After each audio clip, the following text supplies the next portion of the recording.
Welcome to one of the greatest American art forms, the mixtape. Traditionally, a mixtape is a homemade compilation of media from multiple sources recorded into a medium like a VHS, CD, or cassette tape. What I present here is one part of what I call mixtape therapy, a collection of authentic conversations with musicians and artists alike, compiled into a podcast of their inspirations, work, and creative process. Just as you might share a mixtape, I share this with you, hoping that they will connect us in a similar way. Now join me for a little mixtape therapy. Yeah, step up in there a little more. Perfect. Cool. All right, so tell me what you're going to play. So I am going to play a song by one of my favorite saxophonists of all time. His name is Stanley Turrentine, and this song is called "Smile, Stacy." Stanley Turrentine is definitely one of my biggest influences. He is very much a jazz saxophonist. He has all the bebop language down, but he's very much rooted in the blues, and that's something that I think my just music taste and everything is rooted in is the blues. And that's why I've really gravitated towards him. Because I have an extensive jazz background. I have a master's degree in jazz studies from the University of Central Oklahoma. And there I spent a lot of time learning music from a lot of different saxophonists. And this is one that I really liked a lot. This is Smile, Stacy by Stanley Turrentine.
Thank you very much.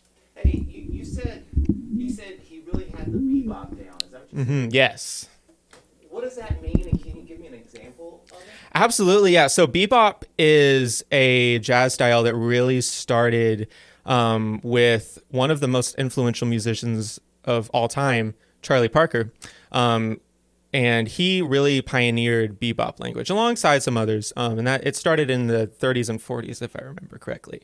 But it was all about, it had a lot of notes in it, and a lot of chord extensions. There was definitely a big focus on harmony, chord extensions, and being virtuosic. But it's hard to describe it exactly just because that doesn't encompass everything that bebop is. But bebop is like a language within the jazz style. And as a jazz saxophonist today, you definitely got to learn some bebop. And there's all sorts of different examples of a bebop sound. Like what I was doing there, I was playing a bunch of eighth notes, a bunch of triplets, and that definitely encompasses bebop a lot, but there's also a lot of chromaticism within all of that, mixed with arpeggiating chords up to the 11, 13, which has some really interesting colors to it. But like just like some quick like bebop licks that I can think of off the top of my head, like this might be one. And it's just, that's a chromatic thing. And the way I always think about that is it's just a minor third and you're going up and down chromatically. There's all sorts of other things, like a common lick that works pentatonically is something like this.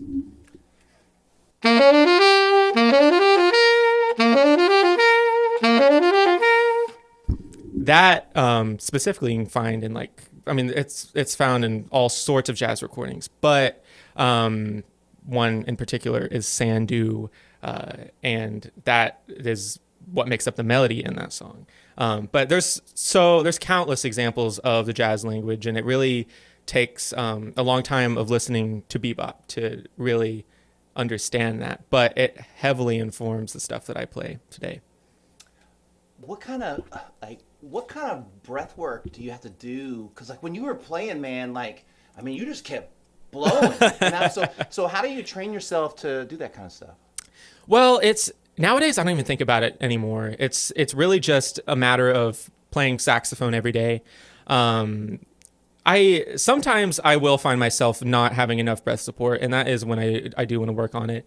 And the thing that I always tell my lesson students, and it helps me so much, is practicing long tones. And that is just sitting with a tuner and playing notes for a long time, and trying to make sure that they aren't like wavering as you're playing them, and they're just a strong, consistent sound.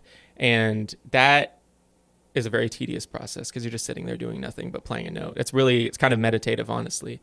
But that's the biggest thing as of recent that's helped with my breath work. When I was starting out playing the saxophone, that's when I did have to think about it a lot more. And it's very similar to what vocalists are told, is like when you breathe in, you don't want it to all just be up in the top of your chest. You want it to like fill down to your belly, although you don't have lungs down there.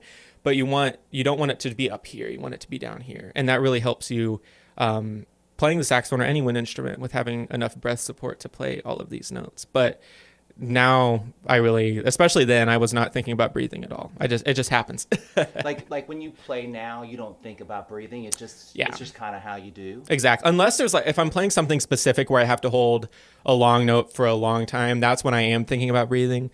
But for something like that, no, I'm not really thinking about it in too much. One thing that I still have not mastered, I'm always working on it, it's a difficult thing, is circular breathing. And that's where you can have a constant stream of air coming out of your mouth. And the way you do that is you blow, I'm not going to even try to demonstrate that right now. But you're blowing into the saxophone, and then you fill up your cheeks with air while you're blowing, and then you breathe in your nose while pushing that air out of your cheeks, and then you keep going. So it's just a constant stream of air that comes out. And you can do that technically infinitely. There's a viral video out there, I think, of Kenny G doing it for like 3 minutes straight at a concert, and it's funny. But is that what Dizzy Gillespie was doing? With his like cheeks? I don't know if he actually circular breathed or not. He definitely could have, but I know that was like some, because of like all the pressure that he had behind playing the trumpet, that was like some condition thing where like the air would fill up into the sides of his neck. Yeah. It was really, it's kind of cool, honestly. So you said, okay, bebop is a style Yep. of jazz. So what other styles inside? Could you play a little bit like different styles inside of jazz? Oh yeah, I mean, there's all sorts of different styles. Like within jazz, like I was just talking about Stanley Turrentine, and he is very blues oriented, and that comes with its own little bit of language in there, and that a lot of that is from the blues scale, but not all of it. There's really so many things that I could play to demonstrate this too, but What's your favorite? Do you have a favorite? Oh, that's also hard. It depends on the context of the song. But like, just like, I'm just going to play a blues scale right now and just riff over it as like, if I'm just playing the blues.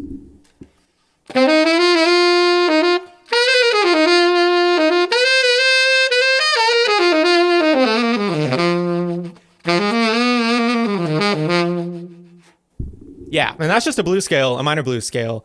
You hear guitarists use that a lot. Like, I mean, all the blues guitarists. But that being said, that is not what makes up the blues. It's not just the blues scale. That's a common misconception. But that's a small part. There's before bebop, it was the big band swing era, and that was a lot more diatonic, pentatonic sounds. The extended harmonies weren't as big of a thing. They definitely were a thing, especially with musicians like Duke Ellington. But with that there was a lot more pentatonics in that, and that just means there's 5 notes in a scale versus the normal 7. And I'll just play like some pentatonics over like G pentatonic here.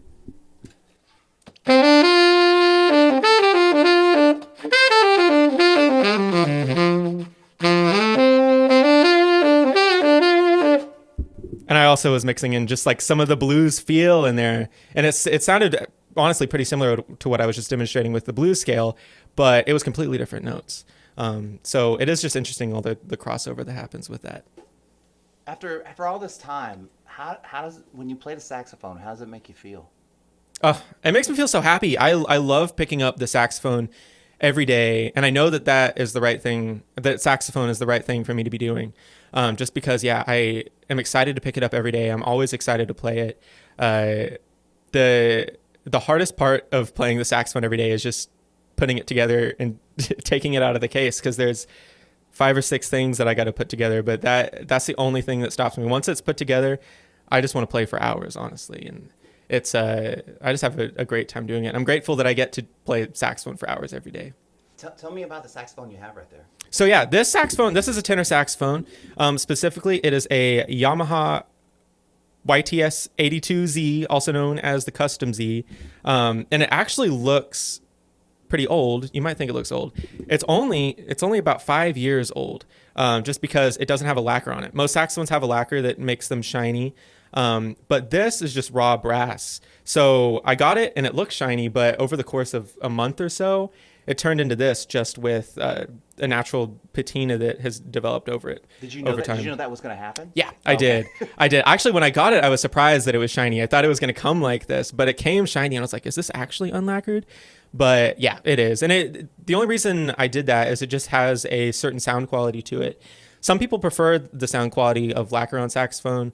It also depends on the saxophone model. But for the Custom Z Yamaha saxophone, I really do like the unlacquered sound. It just feels a little bit more free blowing. It feels a little bit more natural to me. But it is really a subtle difference, especially to the listener. To the saxophonist, it's easier to notice that a little bit more, because you feel it vibrating a little bit differently. But to the average person, you wouldn't really be able to tell. But I think it also looks cool. do you have multiple saxophones, or you just have this one? This is the only tenor I have. I am planning on getting another tenor soon, just because I'm traveling a lot and I want to have it back up. But I also have an alto saxophone. I don't play that as much. I play it a little bit, especially for teaching lessons, and the occasional gig that needs an alto saxophone, or if someone wants me to record alto saxophone, I'll do that.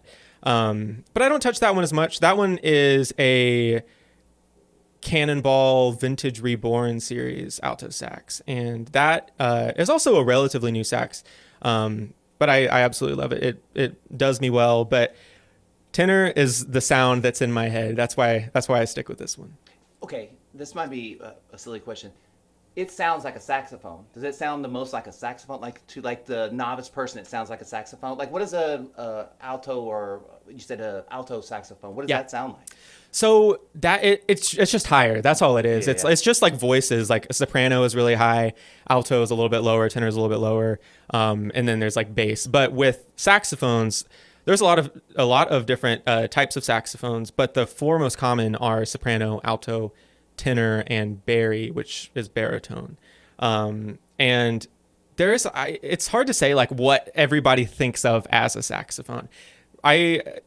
The 2 most common by far are the tenor sax and the alto sax, and it really depends. There's like all like the 80s saxophone solos. There was a good mixture of alto and tenor in that. And even today, there's certain genres there's certain styles of playing, certain genres that lend themselves more to one or the other. But I've never really worried about that too much. What I really like about playing the tenor saxophone is it goes low. It can go down really low. I'll play my lowest note, which is low B flat.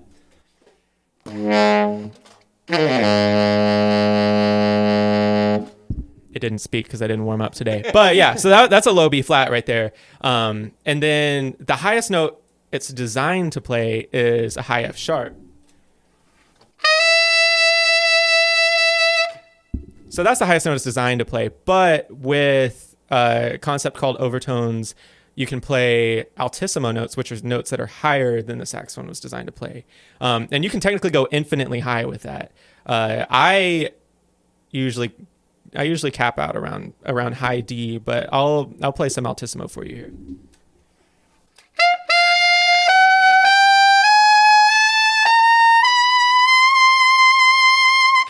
Wow. So that it gets high, and you can get a lot higher than that. But that's why I like the tenor saxophone, is because I can go high like an alto with playing altissimo, but I can also go really low, which you can't go that low on an alto saxophone. So I like having the flexibility to do what I want. All right. So last question, and I'll get you out of here. All right.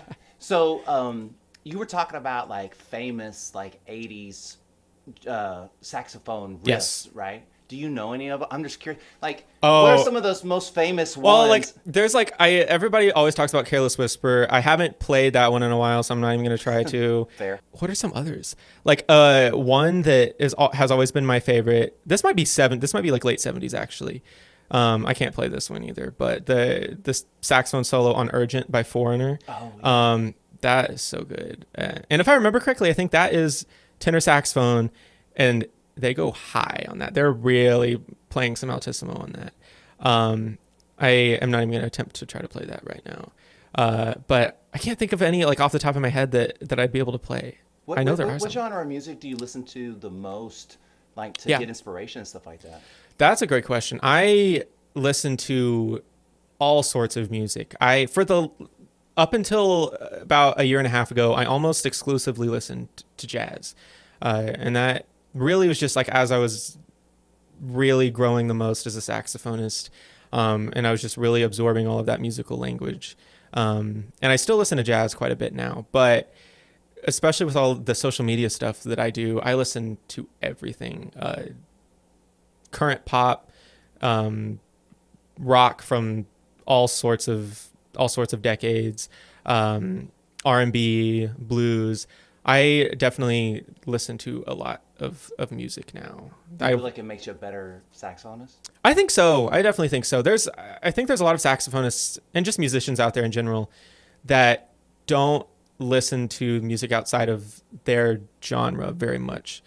And I definitely was like that during my college years when I was doing the jazz thing. But now I do listen to all sorts of music, and I think it definitely informs what I'm playing to different extents, really. And I know there are definitely other saxophonists out there that listen to a lot of different kinds of music for sure. But and that's what I think makes them stand out, and I think that's what makes me stand out, is that I just am informed from a lot of different genres. Yeah, yeah. Okay. Would you mind playing us out with something that you just like to play? Some of your favorite stuff that you like to play? Yeah, totally. Let me think here. And take your time. Take your time. Ooh, this is one of my favorites. You'll recognize it. I'm not even going to say it.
Thank you very much.